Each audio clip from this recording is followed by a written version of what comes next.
નમસ્કાર, માતૃભૂમિ ન્યૂઝ લાઈવમાં આપનું હાર્દિક સ્વાગત છે। સુરત ખાતે આયરાણી રાસોત્સવ દ્વારા 15મી ઓગસ્ટના રોજ 78મો સ્વાતંત્ર્ય દિવસની ઉજવણી કરીને નારી શક્તિ પ્રદર્શન કર્યું।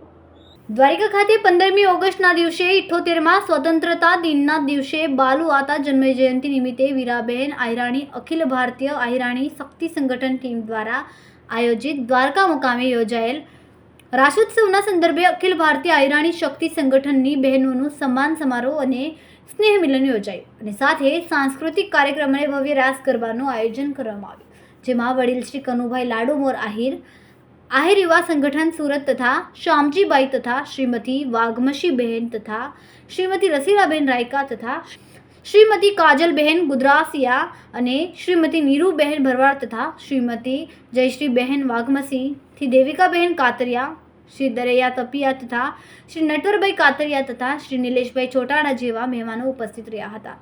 આ કાર્યક્રમનો સંપૂર્ણ ખર્ચ ન દાતા પ્રવીણભાઈ હમીરભાઈ મકવાણા દ્વારા કરવામાં આવ્યો હતો। આહિર સમાજ માટે આવા કાર્યક્રમો અવારનવાર કરતા રહો એ બદલ અમારા માતૃભૂમિ ન્યૂઝ પરિવાર તરફથી ખૂબ જ શુભકામનાઓ સાથે અનેક ઘણી શુભકામનાઓ પાઠવી। ખૂબ જ ટૂંકા સમયમાં માતૃભૂમિ ન્યૂઝ OTT પ્લેટફોર્મ અને મેગા સિટીમાં કેબલ નેટવર્ક સાથે જોડાઈ જશે, તો જોતા રહો માતૃભૂમિ ન્યૂઝ।